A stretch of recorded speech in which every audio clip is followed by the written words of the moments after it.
What's up guys, TopTierYugioh here, and today I want to bring you guys a World Chalice deck profile. And so World Chalice has been one of my favorite decks since they came out. I think it's one of the most fun decks in a very long time. Just being able to spam out link monsters or really play with the link mechanic is a lot of fun to me, and it's one of those decks that just gets better and better as they release more link monsters, and so I'm really excited to share this profile with you guys. So let's go ahead and get into it. So first we play 3 Lee, the World Chalice Fairy. Lee is the main starter card of the deck as it allows you to search any of your other World Chalice monsters. Usually you're going to be searching a Grail, or I'm sorry, a Chalice in English, or you're going to be searching a Guard Dragon. And so both of those are going to allow you to extend your plays. And so Lee also has a really nifty graveyard effect that gets itself back from the graveyard, which is really cool with your other World Chalice link monster effects. And so Lee just makes the whole engine work, like you gotta have Lee.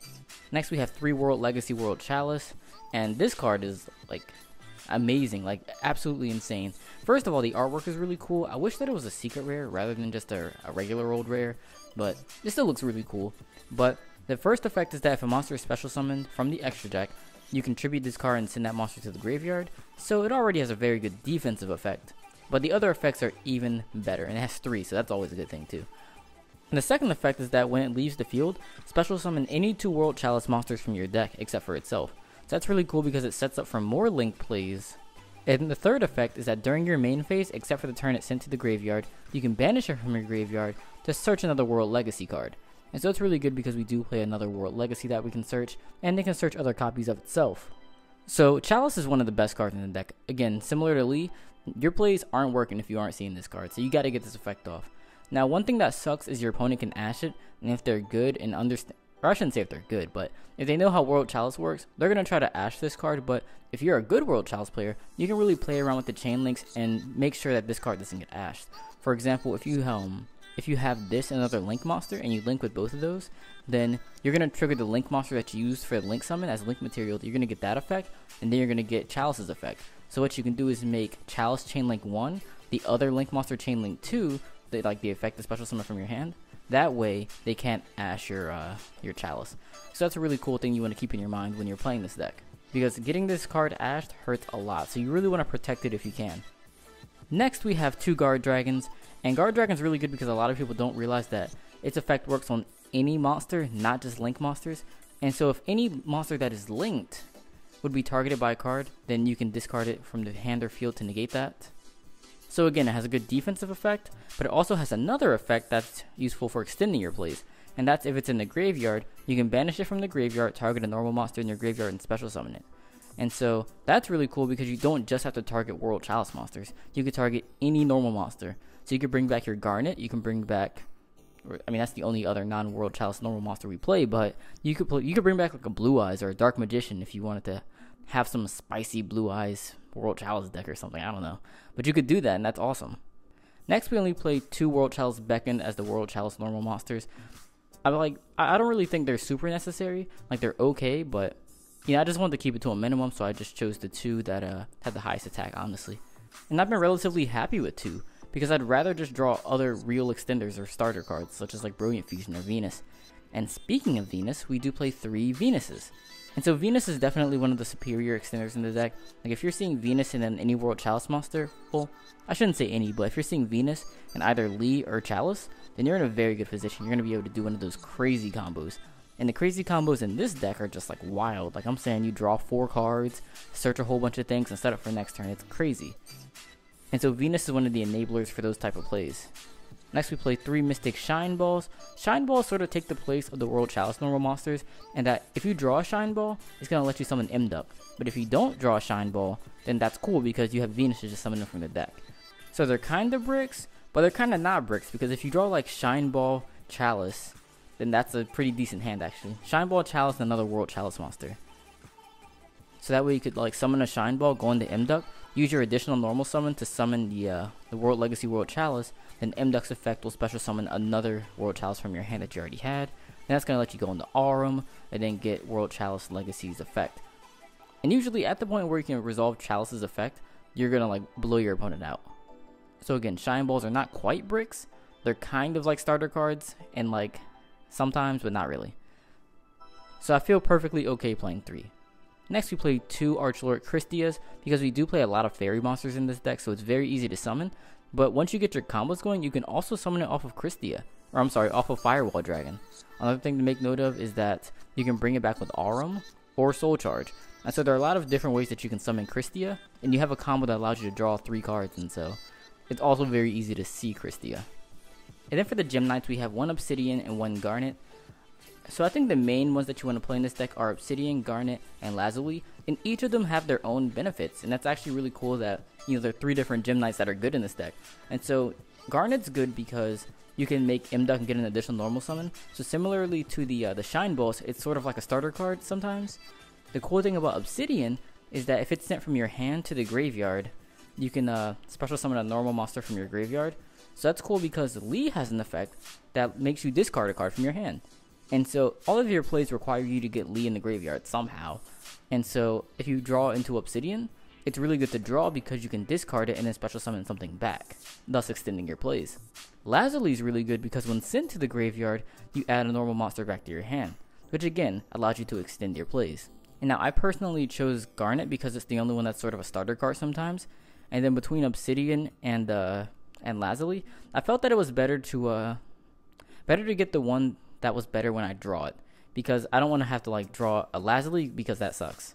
And so it's like with Lazuli, you can either draw it or send it to the graveyard with Brilliant.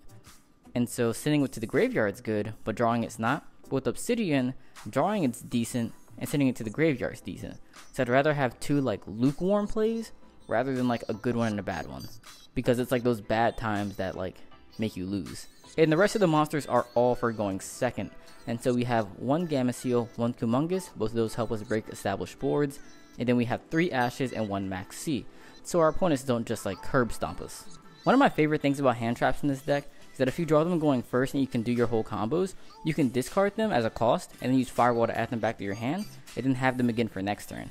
Or if you play Foolish Burial, you can Foolish them to the graveyard and then add them back to your hand with Firewall in the same way. So that's really cool.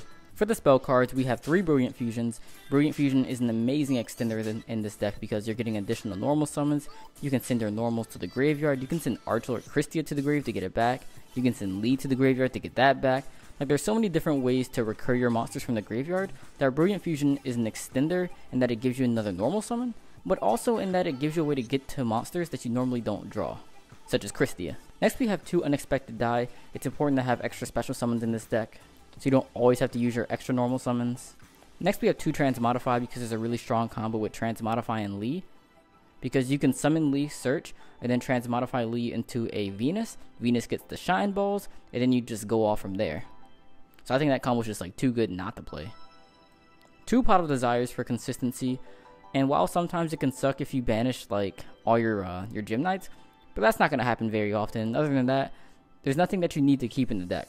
Maybe banishing a Shine Ball or 2 can hurt, but that's okay, you'll live.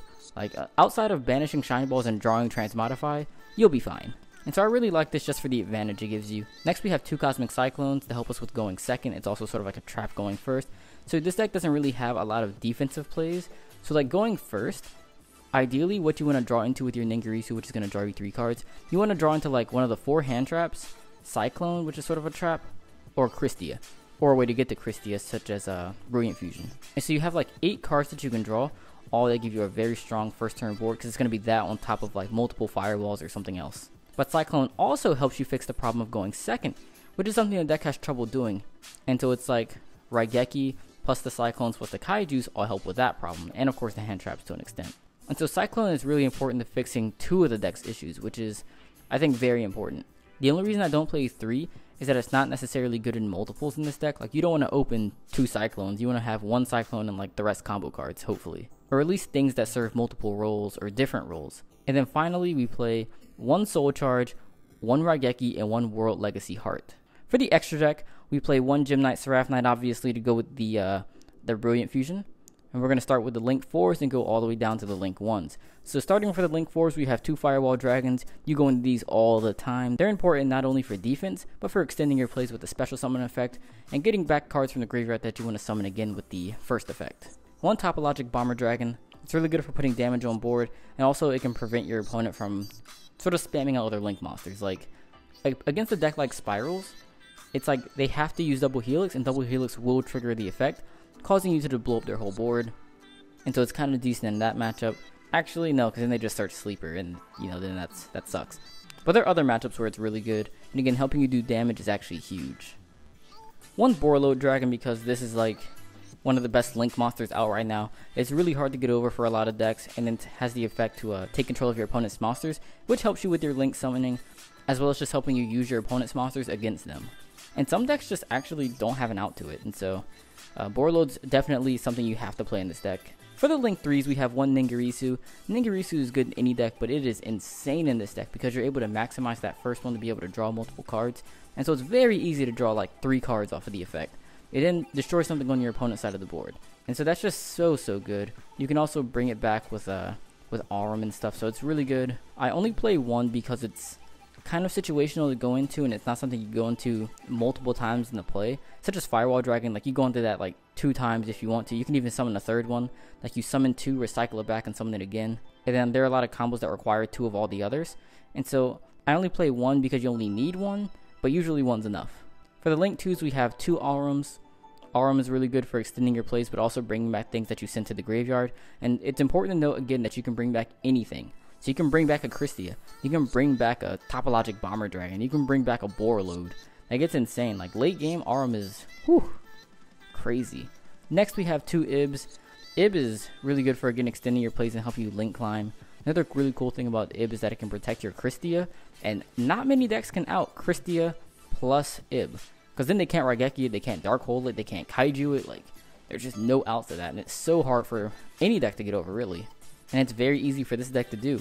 It's super easy to summon like Ib plus Firewall plus Christia. Like, that's insane. Next we have one Akashic Magician. Akashic Magician helps you clean out your link zone, because sometimes when you summon Seraph Knight, it gets sort of stuck in your extra deck monster zone. And so this helps you get rid of that because you have a lot of fairies and it's a fairy. But it's also really good for helping answer your opponent's board. You can also bounce back your Kaijus and use them again. It's very easy to summon. And also the effect to Excavate is also really good because it can come up in this deck, because you can link summon so much. It's very easy to like put a Firewall under this, then be able to call any card in your deck, Excavate, and then add it to your hand. So if you didn't already draw Christia off of your like opening hand or off of the Ningirisu, you can call Christia and then add it to your hand like this. You can add Ash to your hand, maybe, sometimes a Brilliant Fusion. It all depends on what's left in your deck, but it's a very good effect. And then the final Link 2 we play is one Proxy Dragon. And then the only Link 1s we play are 3 Mduck the World Chalice Dragons. Mduck is a starter card in this deck because it gives you an additional normal summon, or at least of a World Chalice monster, and so a lot of times that means you're going to be able to tribute summon your World Legacy World Chalice very easily. So I'm a big fan of Mduck. For the side deck, we have 2 different Kaijus and also a Slumber. So again, this deck has a problem going second versus established boards, and so this is going to help you deal with monster boards. Then there are 3 Evenly Matched. Evenly Matched is the best card for going second in this format, and it's really auto-win against certain decks such as Pendulums and ABC, and even against Spirals. Like, of course they can negate it with Trigate sometimes, but that's why you Kaiju the Trigate first or something. So Evenly Matched is usually auto-win if it resolves, so I think you really have to side 3 if you have 3. Next we have 3 Droll and Lockbirds. Again, it's just very good going second. It's one of those cards that can just lock down an opponent's turn, like from the get-go. And sometimes they don't expect World Chalice to be playing it, and so they'll start their turns with a Terraforming, and then Droll will end their turn. Then we have 3 Artifact Sanctums, and then 1 Scythe and 1 Lancia. I love the Artifact engine in this deck. I mean, of course Sanctum's always really good, but you can even draw the artifacts and they're very good, because when you're going first, you can set up a Firewall, and then when something is sent to the graveyard next to the Firewall, then you're going to be able to summon something from your hand, which can be an artifact, and it'll trigger the effect. And so I couldn't tell you the number of games to where I had Ib plus Firewall. My opponent tries to Raigeki, I use Ib to protect the Firewall, and then Firewall summons a Scythe, and that just ends their turn outright. Or another thing you can do is have a World Legacy World Chalice next to your Firewall. You can use that effect because it sends itself from the field to the graveyard, which will again let you summon Scythe from your hand. And of course that Chalice would have to be next to your Firewall. But again, usually if you can get a Firewall on board, you're going to be able to summon the Scythe on your opponent's turn. And it's kind of like a landmine, because if your opponent makes one wrong move, they're going to trigger the landmine, and you're going to summon a Scythe from your hand and blow them up. Or maybe blow them up's not the correct verbiage for that, but you're going to stop them. But you get what I'm saying, it's like a landmine. And then the final card in the side deck is 1 Eradicator Epidemic Virus. It's just something I've been playing around with, but it's really a blowout card because there's so many spells played right now. Like, you could easily just play Imperial Order instead, but this has more style. Like, you get style points for using this against your opponent. You also get the knowledge of seeing their hand and everything they draw. But again, it's just a blowout. Because spiral decks play like 15 plus spell cards.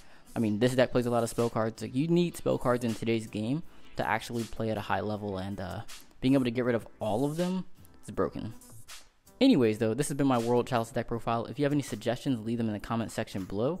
If you have any questions, comments, or concerns, also leave them down below. If you enjoyed this, like, comment, and subscribe, and I'll see you guys in the next video.